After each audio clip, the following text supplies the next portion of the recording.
On August 15, 1945, all the radio stations in Japan broadcast a message from Emperor Hirohito in unison.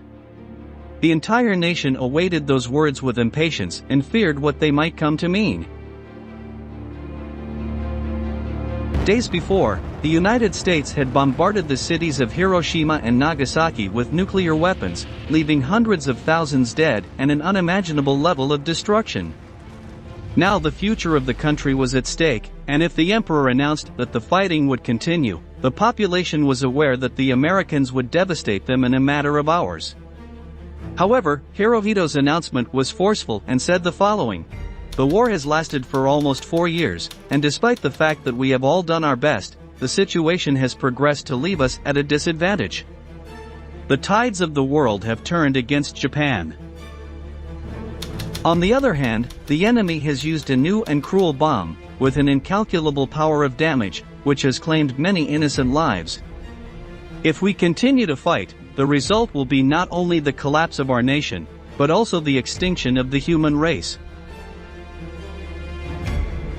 In this way, the emperor announced the unconditional surrender of the Japanese country. The hundreds of thousands of soldiers who had been mobilized could now leave their weapons behind and return to their homes. However, what these men did not know is that their life after the war would be a true hell. Don't move from your screen, because in this new episode of Military History we'll tell you everything about the fate of Japanese veterans after World War II. Are you ready? Let's begin.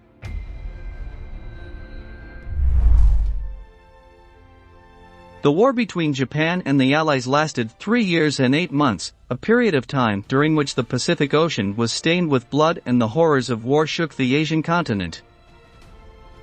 In August 1945, after contemplating the power of nuclear bombs, the emperor announced Japan's capitulation over the radio, although the message did not reach all soldiers immediately.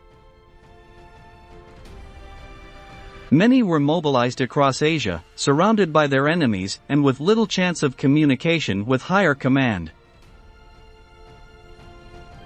The initial reaction to Monarch Hirohito's message was ambiguous, as some veterans recall in their memoirs. On the one hand, they were disappointed that they had failed despite all their efforts, but at the same time, they were relieved that the massacre would no longer continue. By then, with Hitler and Mussolini dead, and Germany and Italy out of the picture, going on with the fight would have been suicidal. Between 1945 and 1952, Japan was occupied by the Americans, who administered the Japanese nation as if it were a colony, and placed a puppet government at the helm of the state. The soldiers who returned home found a country that was no longer the same, completely changed, starting with the fact that it was no longer independent. Imperial propaganda had taught them that there was nothing more dishonorable than defeat, and that a true man must either die on the field of battle or take his own life before surrendering. For this reason, many soldiers hid from their families the fact that they had been taken prisoner by the Allies during the war. Japanese veterans were generally regarded by the civilian population not as heroes but as outcasts, as cowards who had not done enough to ensure the glory of the empire. They were not even treated well by the government, which housed them in barracks located in the port areas before sending them back to their homes. As they suffered from cold and hunger, the authorities forced them to hand over the foreign money they had obtained in the war, and in return they were given yen, the then highly devalued Japanese national currency. Finally, they were given food rations, a train ticket, and were allowed to go back to their hometowns or villages. A good part of the veterans were disabled by war wounds, many lost arms or legs, or suffered irreversible disfiguring injuries. Added to this was the fact that the psychological damage caused them traumas that would accompany them for the rest of their lives. For a man, there was nothing more terrifying than watching his comrades get mowed down by enemy bullets or artillery fire, and having to leave them helpless on the ground. The ex-soldiers had great difficulty getting jobs, though the government tried to remedy this by employing them as builders on state works, with the goal of restoring war-torn Japan. However, not all Japanese were able to return to their homes immediately. Those who were fighting in Manchuria were taken prisoner by the Soviet Union Army and sent to concentration camps, where a harsh life awaited them. Stalin ordered that they be stripped of all their possessions and left with nothing but their uniforms. They were then put on trains and sent to detention centers in the cold region of Siberia. There, the veterans soon forgot what heat was, and the cruel Russian winter claimed the lives of hundreds of men. Since there was no means of heating, the prisoners had to sleep on top of each other if they wanted to escape hypothermia. It was not long before Stalin decided that the ex-Japanese soldiers should pay for the damage and destruction caused.